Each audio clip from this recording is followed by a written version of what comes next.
Hello everyone और आज की इस नई मास्टर क्लास में आप सबका स्वागत है। लो, अब अगली स्लाइड देखते हैं काव्या, जो सीधे हमारी इकोनॉमी से जुड़ी है। देखो इस विजुअल को। इसमें एक 3D रुपए का सिंबल है। उसके बगल में एक मेटालिक 3D ट्रेन बनी है। एक स्पीडोमीटर भी है जिसमें लाल तीर नीचे की तरफ जा रहा है और एक ग्राफ तेजी से ऊपर बढ़ रहा है। ये ग्राफ तो ग्रोथ बता रहा होगा और डेटा के हिसाब से कुल बजट करीब 53.5 लाख करोड़ रुपए का है और रेलवे का आवंटन 2.93 लाख करोड़ है। बिल्कुल सही पकड़ा।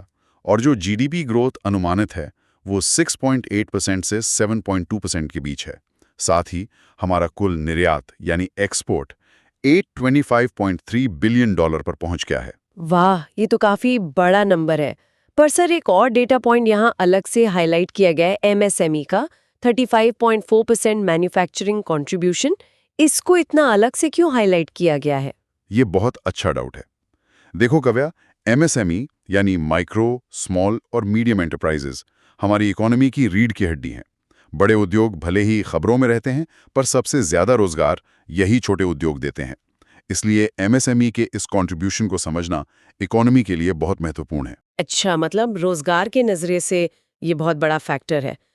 सर यहाँ भी एक रेड एग्जाम अलर्ट बॉक्स है जिसमें राजकोषीय घाटा यानी फिस्कल डेफिसिट का लक्ष्य 4.3% लिखा है। इसे तो बिल्कुल मार्क कर लो। ये फैक्ट परीक्षा के लिए बेहद जरूरी है काव्या। एग्जाम में ना फिस्कल डेफिसिट का ये सीधा डेटा पॉइंट पूछा जाता है बिना किसी घुमाव फिराव के। राइट, सीधा 4.3% याद रखना है। चलो अब अगली स्लाइड देखते हैं काव्या, जो हमारे देश की डेमोग्राफी यानी जनगणना 2027 पर है। ओ, सेंसस पर। हाँ, इसमें बीच में ना जनगणना 2027 के 3D नेटवर्क नोट्स बने हैं।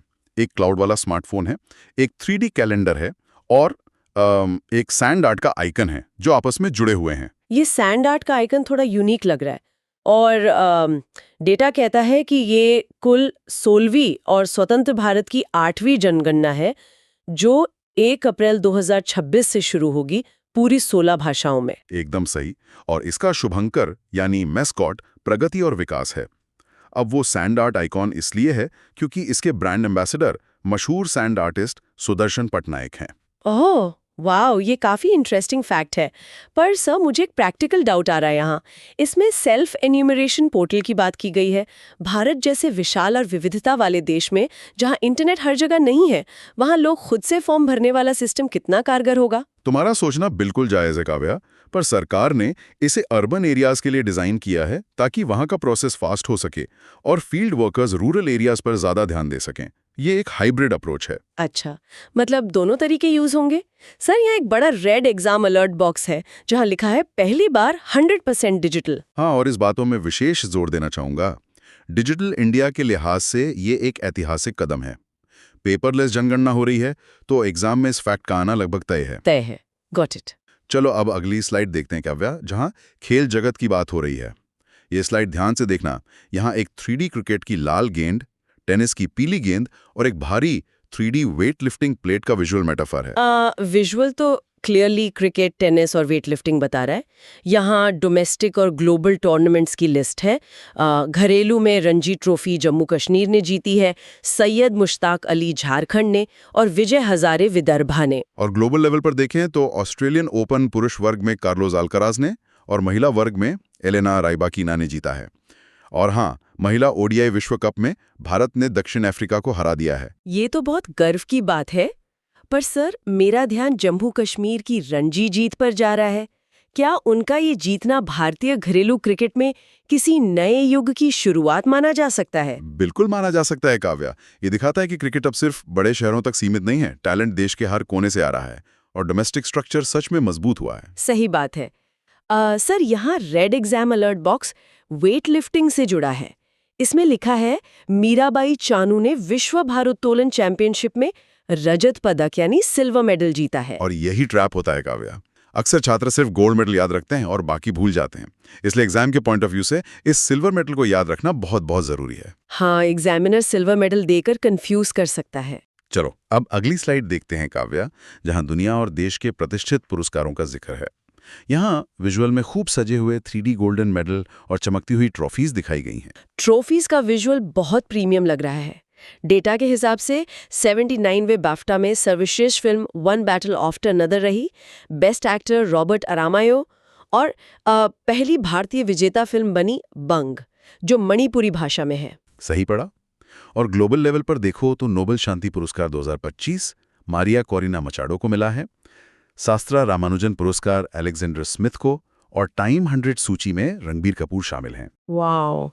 और नेशनल लेवल पर अशोक चक्र ग्रुप कैप्टन शुभांशु शुक्ला को, BBC sports women Smriti Mandhana को, इमर्जिंग प्लेयर दिव्या देशमुख को और एनटीआर राष्ट्रीय फिल्म पुरस्कार चिरंजीवी को दिया गया है।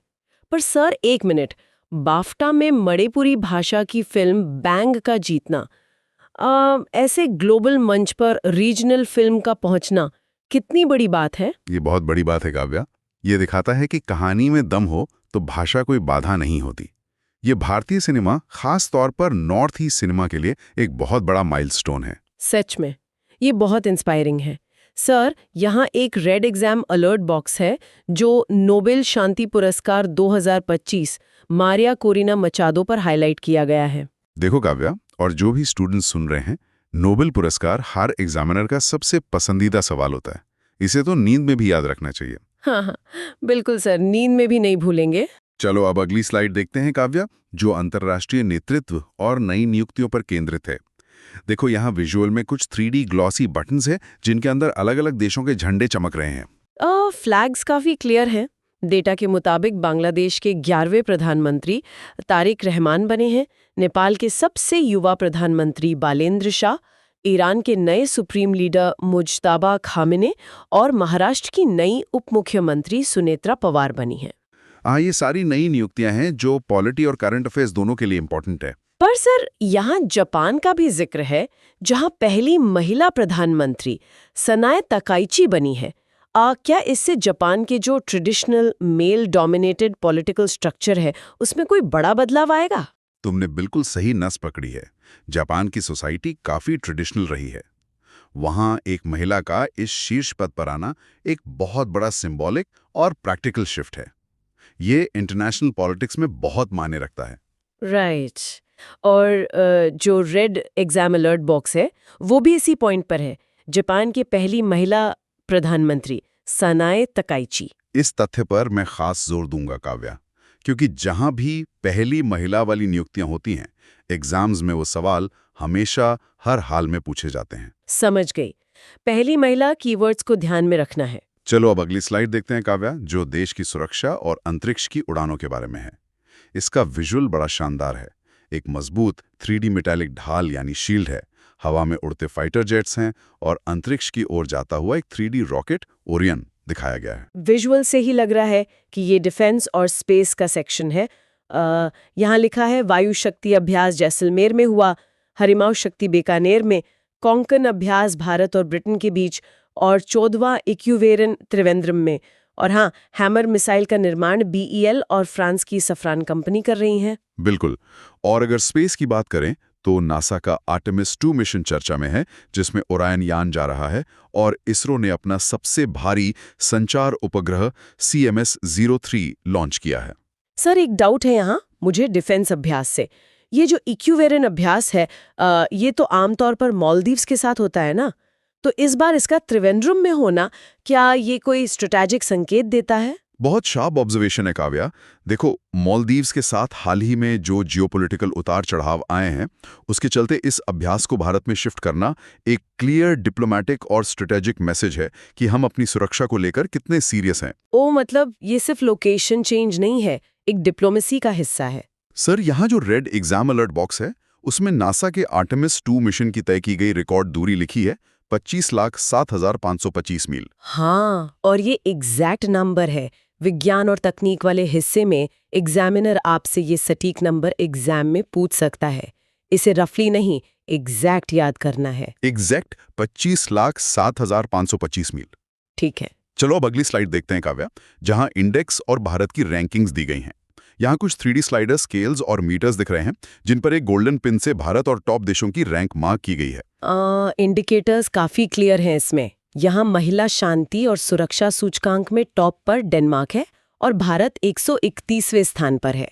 आर्थिक स्वतंत्रता सूचकांक 2025 में सिंगापुर टॉप पर है और भारत 128वें स्थान पर। इसके अलावा नीति आयोग के राजकोषीय स्वास्थ्य सूचकांक में ओडिशा टॉप स्टेट रहा है और अवतार ग्रुप की top cities for women list में बेंगलुरु नंबर 1 पर है। सर, एक चर्चा करनी थी आपसे। हमारी इकोनॉमी तो इतनी तेजी से बढ़ रही है जैसा हमने पिछली स्लाइड में देखा, फिर भी आर्थिक स्वतंत्रता सूचकांक यानी इकोनॉमिक फ्रीडम इंडेक्स में हमारी रैंक 148वीं क्यों है? ये दोनों बातें मैच नहीं करती। देखो काव्या, इकोनॉमी का बढ़ना मैक्रो लेवल की बात है, पर जब हम इकोनॉमिक फ्रीडम की बात करते हैं तो देखा जाता है कि एक आम आदमी को नया बिजनेस शुरू करने में कितनी आसानी है, रेड टेप कितना है, रेगुलेशंस कैसे हैं, वहां हम अभी भी पिछड़े हुए हैं, इसलिए रैंक नीचे है। अच्छा, मतलब ग्राउंड लेवल पर बिजनेस करना अभी भी उतना आसान नहीं है? सर, यहाँ रेड एग्जाम अलर्ट बॉक्स महिला शांति और सुरक्षा सूचकांक पर है, जिसमें भारत की रैंक 131वीं है। मैं तो यही सलाह दूंगा काव्या कि इस रैंक को एग्जाम के लिए सीधे सीधे रट लो। इंडेक्स वाले सवालों में इस तरह की रैंक्स आने की संभावनाएं सबसे ज्यादा होती हैं। ठीक है, 131वीं रैंक रट ली जाएगी। चलो अब अगली स्लाइड देखते हैं काव्या, जो भारत के टेक्नोलॉजिकल फर्स्ट्स यानी प्रथम के बारे में है। इसका विजुअल बड़ा फ्यूचरिस्टिक है। इसमें एक चमकता हुआ 3D AI ब्रेन यानी दिमाग है, एक माइक्रोचिप है, 3D स्मार्ट सिटी के इमारतें हैं और हवा में उड़ता हुआ एक वर्टिकल टेक ऑफ ड्रोन है। वाओ, लिटरली फ्यूचर की झलक।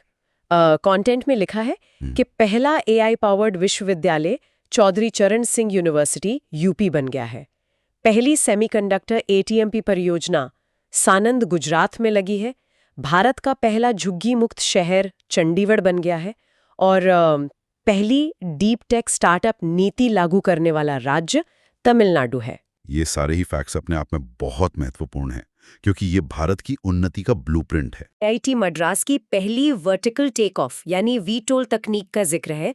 क्या इससे भविष्य में भारत में सच में एयर टैक्सी का रास्ता साफ होगा? बिल्कुल काव्या, वीटोल का मतलब ही है कि बिना रनवे के हेलीकॉप्टर की तरह उड़ान भरना। आज से 5-10 साल बाद जब ट्रैफिक की समस्या और बढ़ेगी तो ये एयर टैक्सीज अर्बन ट्रांसपोर्ट का एक आम हिस्सा बन सकती हैं। IIT मद्रास का ये इनोवेशन गेम चेंजर है। ओह वाह, ये तो किसी साई-फाई मूवी जैसा लग रहा है। पर sir, exam point of view से यहाँ रेड एग्जाम अलर्ट बॉक्स पहला AI पावर्ड विश्वविद्यालय यूपी पर दिया गया है। इसे तो सुपर इंपॉर्टेंट मार्क कर लो। चाहे स्टेट लेवल का एग्जाम हो या सेंट्रल लेवल का, ये सवाल एग्जामिनर की नजरों में जरूर रहेगा। पहला AI यूनिवर्सिटी बहुत बड़ा माइलस्टोन है। डन, सुपर इंपॉर्टेंट मार्क कर लिया। चलो अब अगली स्लाइड देखते हैं काव्या, जहां हम कुछ प्रमुख योजनाओं और बदले गए नामों पर नजर डालेंगे। यहाँ विजुअल में ना देश के नक्शे पर 3D मैप पिन्स लगे हैं और बदलाव को दर्शाने वाले सिल्वर 3D मेटालिक तीर बने हुए हैं। हाँ, पिन्स और एरोस क्लियर दिख रहे हैं।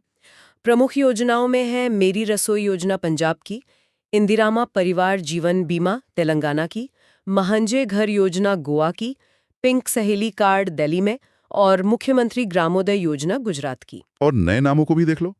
माउंट आबू का नया नाम अब अबुराज हो गया है। PMO यानी प्राइम मिनिस्टर्स ऑफिस को अब सेवा तीर्थ कहा जाएगा और केरला का नया नाम अब केरलम हो गया है। सर, ये PMO का नाम सेवा तीर्थ रखने वाला पॉइंट थोड़ा स्ट्राइकिंग है। क्या ये सिर्फ नाम बदला गया है या इसके काम करने के तरीके यानी गवर्नेंस में भी कोई बड़ा प्रतीकात्मक बदलाव है? देखो काव्या, नाम का बहुत बड़ा मनोवैज्ञानिक असर होता है। PMO एक पावर सेंटर की तरह साउंड करता है, पर सेवा तीर्थ का मतलब है कि सरकार खुद को जनता के सेवक के रूप में पेश करना चाहती है। ये गवर्नेंस के माइंडसेट में एक बड़ा शिफ्ट दिखाता है। मेक सेंस, एक साइकोलॉजिकल शिफ्ट है।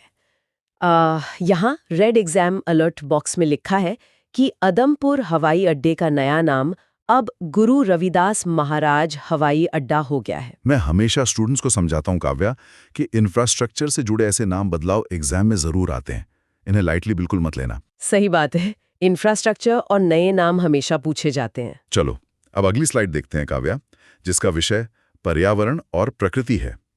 यहाँ विजुअल में एक 3D चमकती हुई पानी की बूंद है, एक हरी पत्ती है और एक पोडियम पर रखा हुआ 3D ग्लोब है। एनवायरमेंट का क्लासिक सिंबल यहाँ लिस्ट में है पटना पक्षी अभयारण्य जो उत्तर प्रदेश में है, छारी धांड आर्द्र भूमि यानी वेटलैंड गुजरात में है, हाथियों की निगरानी के लिए गज रक्षक ऐप बांधवगढ़ MP में लॉन्च हुआ है और भारत का पहला बायो हैप्पी जिला कारी पेन्योर अरुणाचल प्रदेश बना है।